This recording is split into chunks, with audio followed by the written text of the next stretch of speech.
Hey guys, what's good? This is Andre and today I want to do a brief review of some oil and gas stocks because I think a few of them are setting up interestingly. And before we do that, I just want to have a brief look at Nasdaq futures here, guys. So we are actually trading within the supply zone on the weekly chart. And if we go down on the weekly chart, it's actually interesting to see the fact that we are kind of forming a double top here. It obviously isn't the ideal double top, but we are retesting the same zone twice within a few days here. We have broken below this blue trend line here and are retesting it as well from the downside. Guys, if we can manage to make a lower low here below 14,006 or 700 roughly, I think this can be a really good opportunity for us to see some downside on Nasdaq, and obviously I think this will take Tesla as well as a couple of other stocks down with it, or rather the other way around. Now, with regards to Tesla, actually we are short Tesla, which received an upgrade throughout the weekend, and then it sent out a report that was pretty bullish with regards to deliveries and production and whatnot, so it gapped up today. Now this might be an exhaustion gap, guys, because usually what we tend to see after a gap up is just an intense continuation of that same effort. Now, if within a couple of days to 5 days here we see this gap filled, I think that's sign for further weakness here. So I'm not closing my short quite yet. I'm still holding it for now and wanting to see what happens here. But back to the oil and gas stocks, guys, and I'm gonna do this pretty fast for any of you guys looking to just get the high level ideas here. I think a lot of them are setting up interestingly. So starting with ConocoPhillips here, guys, as you can see, we are forming this symmetrical triangle here. We've retested it a couple of times from both sides.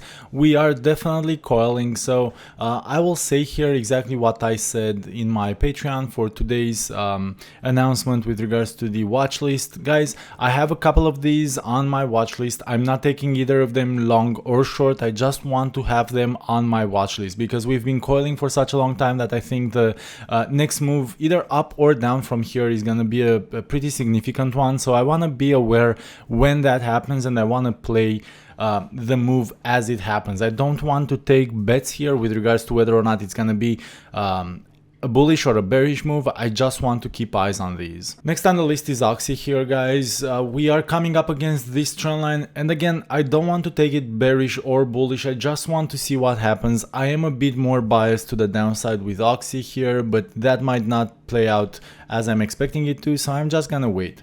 And the last one that I want to show you guys today before we take a look at gold here is DVN. So for DVN, we've had quite significant downfall here, and it's been creating this sort of triangle at the bottom here that is pretty much confirmed by volume as well, if you ask me.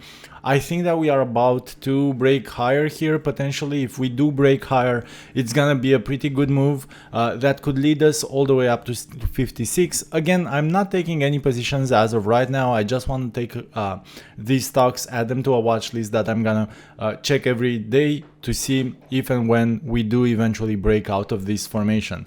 Now, guys, I know a couple of you have been asking me about gold throughout the last few days. Lastly here, guys, I want to talk to you about gold. We actually sent out a reminder to our Patreons when gold was at 1900 that we would want to go long gold. We actually ended up getting filled at roughly 1905. Now, we have now made a low on gold, and if you ask me, the long-term trend here on gold is bullish. We've been making higher highs and higher lows, and I think this has been yet another higher low here. If you want to stop missing out on these types of trades, guys, please check us out on Patreon. It's so easy for you to give it a try for 1 month. You can cancel anytime. Now, I think this is the low, the new low for gold. We'll see if we manage to break this trend line. I don't think we will, but before being able to take gold seriously, we will have to see it break above the 1940 range, which I think is going to be an interesting attempt for gold. So let's see if and when it manages to break above that level.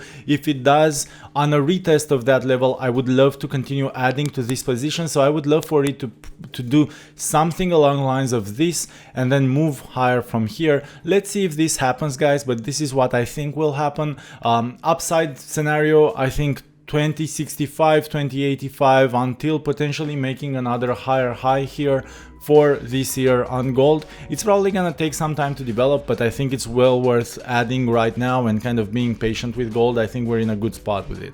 Guys, that covers today's video. Thanks so much for tuning in. Don't forget to like and subscribe, and thank you so much for all your likes throughout the last few videos. Check us out on Patreon. I'm gonna catch you guys next time. Take care.